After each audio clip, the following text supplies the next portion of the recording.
Hello friends, आपका स्वागत है मेरे चैनल पे। तो जैसे कि मैंने कुछ दिन पहले आपसे कट ऑफ की वीडियो शेयर की थी कि कितनी कट ऑफ ज़्यादातर जीआरएफ के केस में रहती है केमिकल साइंस में। तो उसके बाद से जो आपका क्वेश्चन आ रहा था वो ये कि आप ये जानना चाह रहे थे कि अगर आपको 120 मार्क्स लाने, जो कि एक सेफ़ स्कोर है जैसे कि मेरा मानना है और मैंने आपको बताया हुआ है, तो उसके लिए आपको क्या स्ट्रेटजी अपनानी चाहिए और कैसे पेपर को अटेम्प्ट करना चाहिए। तो आज की मेरी ये वीडियो इसी रिगार्डिंग है, जिसमें मैं आपको ये बताऊंगा कि अगर आपको 120 मार्क्स लाने हैं तो क्या चीज़ें हैं जो आपको प्लान करनी है और कैसे आपको पेपर को देना है। तो चलिए शुरू करते हैं। सबसे पहले तो हम एग्ज़ाम पैटर्न की बात कर लेते हैं। तो जैसे कि आपको पता है CSR नेट का जो एग्ज़ाम पैटर्न है वो 3 पार्ट्स में डिवाइड है, part A, part B, part C, यानी रिटन एग्ज़ाम है और 3 पार्ट्स है इसमें, part A, part B, part C. Part A में आपके 20 क्वेश्चन होते हैं जिसमें आपको 15 करने होते हैं ओनली, और पार्ट बी में आपके 40 क्वेश्चन होते हैं जिसमें आपको 35 अटैम्प्ट करने होते हैं ओनली, और पार्ट सी में आपके 60 क्वेश्चन होते हैं सबसे ज़्यादा, जिसमें आपको 25 अटैम्प्ट करने होते हैं ओनली, यानी 50% से भी कम आपको पार्ट सी में अटैम्प्ट करना होता है। सेकेंड चीज़ जो आपको ध्यान में रखनी है वो ये कि आपकी जो मार्किंग डिस्ट्रीब्यूशन है वो पार्ट सी में 4 मार्क्स की है और पार्ट बी और पार्ट ए में 2 मार्क्स की है, यानी जो आपके पार्ट सी में है वो सबसे ज़्यादा मार्क्स के क्वेश्चन हैं और उसके बाद पार्ट बी और पार्ट ए दोनों सेम है। थर्ड पॉइंट ये भी चीज़ है CSR नेट के पेपर में कि 1/4 की आपकी नेगेटिव मार्किंग है पूरे पेपर में, यानी अगर आप कोई भी क्वेश्चन गलत करते हैं तो आप 1/4 मार्क्स को लूज़ कर जाते हैं नेगेटिव मार्किंग के रूप में। फोर्थ पॉइंट ये भी चीज़ है, अगर आप देखेंगे ओवरऑल इससे जो निकल के आया है वो ये कि अगर इसमें अगर आप टाइम मैनेज कर लेते हैं तो वो बड़ी बात है, क्योंकि नंबर ऑफ़ क्वेश्चन बहुत ज़्यादा है और उससे आपको चूज़ करने हैं। तो पहला चीज़ है आपको टाइम मैनेजमेंट आना चाहिए, जिससे कि आप नंबर ऑफ़ क्वेश्चन को चूज़ कर सकें और उसको ठीक भी कर सकें। सेकेंड चीज़ यही है कि नंबर ऑफ़ क्वेश्चन कौन से चूज़ करने हैं या कहाँ से चूज़ करने हैं जहाँ से बेटर रहेगा, क्योंकि आप पार्ट ए के पार्ट बी के चुनने मानो ज़्यादा टाइम लगा दें, पर अगर पार्ट सी के अगर आप उतने टाइम पे 20 भी चुनते हैं तो आपको पता है ज़्यादा मार्क्स के हैं। तो इसीलिए आपको ये भी ध्यान रखना है कि कौन सा पार्ट आपको पहले करना है या कहाँ से पेपर या क्वेश्चन चुनने हैं। तो इस चीज़ में ही आप अगर ध्यान दें तो आपके आराम से मार्क्स का डिस्ट्रीब्यूशन आराम से हो जाएगा, जिसमें आप 120 ला सकते हैं। तो इसके बारे में अगर मैं आपको बताऊं तो सबसे पहले आपकी जो स्ट्रेटजी रहनी चाहिए वो ये कि जो मैं अपनाता हूं, ये ज़्यादातर केसेस में जितने भी टॉपर्स हैं वो अपनाते हैं, वो ये कि आप पार्ट सी सबसे पहले अटैम्प्ट करें। देखिए मैंने 2 बार जीआरएफ निकाला है, दोनों बार सेम स्ट्रेटजी अपनाई है, दोनों बार चीज़ें ठीक बैठी है। तो मैं आपको यही कहूँगा, अगर आप मेरी स्ट्रेटजी जाना चाहते हैं तो आप यही करें कि पार्ट सी सबसे पहले करें। बाकी पार्ट सी सबसे पहले करें, उसमें क्या होगा कि आपको एक तो सफिशिएंट टाइम मिल जाएगा ज़्यादा मार्क्स के क्वेश्चनों को देखने का, और ज़्यादा क्वेश्चन भी है उसमें, तो इसीलिए ईजिली होगा उसमें से चूज़ करना जो आपको आता है। तो आप ये करें कि पार्ट सी को कम से कम 1.5 आवर दें, जिसमें आप 45 मिनट्स में पहले सारे क्वेश्चनों में गो थ्रू हो जाएं, और जो क्वेश्चन उसी टाइम पे हो जा रहे हैं उनको कर लें, और जो क्वेश्चन लग रहे हैं कि आप कर सकते हैं उन्हें मार्क फॉर रिव्यू डाल लें। और 45 मिनट्स में आपको आइडिया लग जाएगा कि आपको 20 क्वेश्चन करने, 25 करने या 28 करने।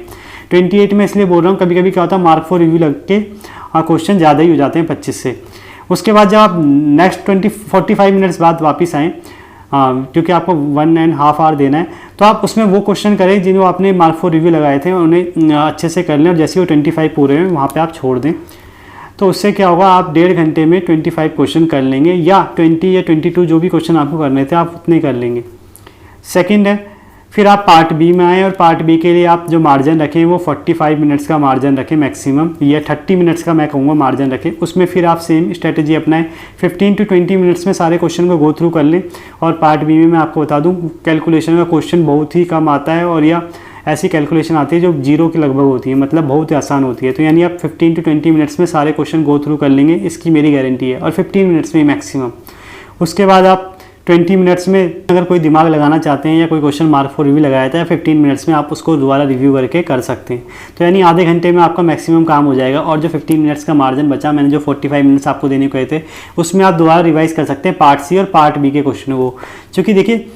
सबसे ज़्यादा श्योरिटी केमिस्ट्री के क्वेश्चन में ही है, आपने केमिस्ट्री सब्जेक्ट ही पढ़ा है, तो आप कोशिश करें कि आपके वो क्वेश्चन तो कम से कम गलत ना होए, कब कोई किसी जल्दीबाजी में या आप कुछ रॉन्ग पढ़ लें या रॉन्ग क्वेश्चन को या रॉन्ग आंसर को लगा दें, या आप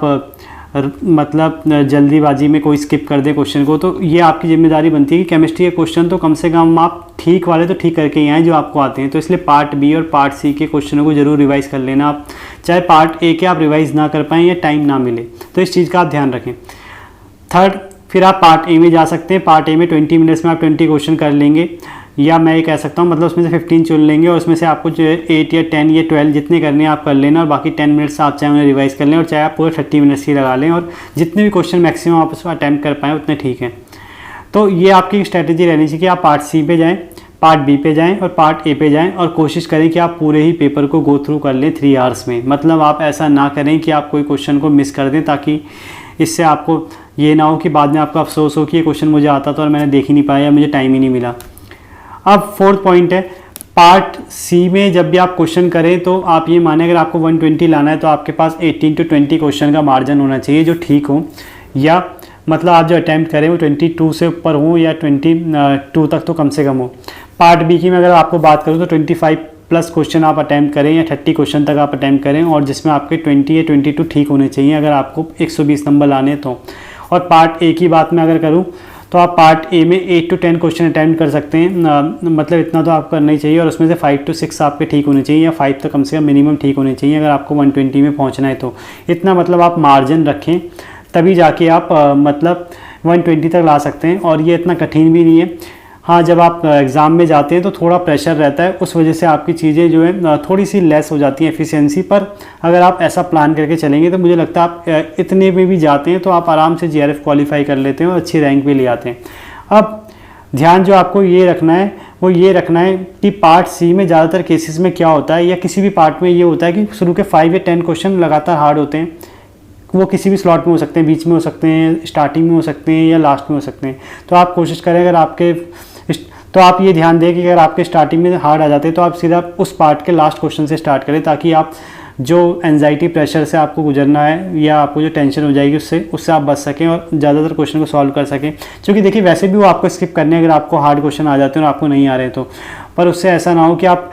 5 to 7, 10 क्वेश्चन तक जाते जाते इतना डिप्रेशन में आ जाए कि आप जो आपको आते हैं वो भी भूल जाएं। तो इसीलिए आप ध्यान रखिए कि ये एक पेपर की स्ट्रेटजी होती है कि वहाँ पे 10 to 15 क्वेश्चन लगातार हार्ड रहते हैं, और ये पार्ट सी के केस में ज़्यादातर केसेस में होता है। सेकंड चीज़ आप ये भी ध्यान रखें पार्ट सी में कि आप ऑर्गेनिक के क्वेश्चन और फिजिकल केमिस्ट्री के ज़्यादा कैलकुलेटिव क्वेश्चन को करने की कोशिश ना करें स्टार्टिंग में जब आप गो थ्रू कर रहे हो तो, क्योंकि ऑर्गेनिक के क्वेश्चन गलत होने के ज़्यादा चांसेस होते हैं पार्ट सी के अंदर, और पार्ट सी के अंदर कैलकुलेटिव भी ज़्यादा होते हैं फिजिकल केमिस्ट्री के। अगर आप ज़्यादा कैलकुलेटिव की तरफ जाते हैं तो मुझे लगता है आप टाइम भी वेस्ट करते हैं, और क्या पता आप वहाँ पे 2 क्वेश्चन कर सकते थे और एक ही क्वेश्चन को आप कर पाते हैं, मतलब आप मार्क्स भी यानी लूज़ कर रहे हैं। थर्ड देखिए, आप नेगेटिव मार्किंग को अवॉइड करें, मतलब इतना भी अटैम्प्ट ना करें कि वो बहुत ज़्यादा ओवर हो जाए। मतलब ऐसा नहीं है कि आपको 200 मार्क्स का करना है तो पूरे 200 मार्क्स का ही आप अटैम्प्ट करें। आप 150, 160 मार्क्स का अटैम्प्ट कर सकते हैं और नेगेटिव मार्किंग को कम से कम कर सकते हैं, तो भी आप अच्छे नंबर ला सकते हैं। 150 मतलब मैक्सिमम है, अगर आपने अच्छे से पढ़ा है और अच्छे से टाइम दिया है तो इतना ही आप अटैम्प्ट करें। अगर आप मतलब थोड़ा सा भी ऑर्गेनिक में वीक है या किसी सब्जेक्ट में या एप्टीट्यूड में वीक है तो। फोर्थ पॉइंट देखिए, मैं आपको यहाँ पे फिर कहूँगा कि आपको ये ध्यान रखना है कि एप्टीट्यूड आप कम से कम 10 मार्क्स का कर लें जब भी आप जीआरएफ की बात करते हैं जनरल कैटेगरी में। तो क्योंकि मैंने देखा है कई बच्चे क्या है केमिस्ट्री में अच्छे होते हैं और पर पेपर भी थोड़ा ऐसा आता है कि आपको थोड़ा एप्टीट्यूड की भी हेल्प चाहिए होती है जीआरएफ के लिए, यानी वो कहीं ना कहीं या तो नेट में रुक जाते हैं या तो नेट तक रुक जाते हैं या जीआरएफ में 1-2 मार्क्स से रुक जाते हैं। तो इस चीज़ का आप ध्यान रखें कि आप एप्टीट्यूड में भी थोड़ी सी मेहनत कर लें। और मैं आपको सच बताऊं तो आप कुछ भी नहीं करके जाएंगे तब भी आपको 3 से 4 क्वेश्चन मिल जाते हैं एप्टीट्यूड में जो आप अटैम्प्ट कर सकते हैं, यानी 8 to 10 मार्क्स ला सकते हैं। पर आपकी गलती यही होती है कि आप सोचते हैं केमिस्ट्री में ही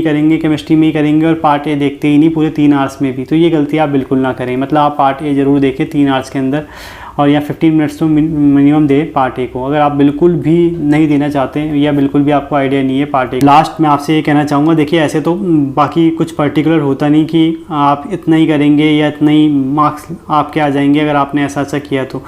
क्योंकि देखिए ये ऑल डिपेंड करता है पेपर पे। पर हाँ, ये स्ट्रेटेजी से क्या फ़ायदा होता है ये मैंने क्यों शेयर किया है, तो वो ये इसलिए कि जैसे आप अभी टेस्ट सीरीज़ दे रहे हो या मानो प्रीवियस ईयर कर रहे हो, तो अगर आप अभी से स्ट्रेटेजी या प्लान को लगाते हैं तो ये कहीं ना कहीं आपको आपकी गलतियों के बारे में बता देता है, या जो भी इस प्लान में आपके लिए दिक्कत आ रही है वो आपको अभी पता लग जाता है।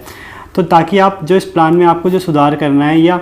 किस हिसाब से आपको पेपर में अपना प्लान बदलना है उसका आइडिया आपको अभी से लग जाता है। तो इसीलिए मैं आपको ये कहूँगा, अगर आप इस प्लान को देखना चाहते हैं कितना ये काम कर रहा है या कितना आपके काम करेगा, तो आप अभी से टेस्ट सीरीज़ में से अपनाएं या जब आप प्रीवियस ईयर सॉल्व करें तब आप अपनाएं, ताकि आप अपने एग्ज़ाम के लिए पूरा तैयार रह सकें और आपका जो JRF का सपना है आराम से पूरा हो सके।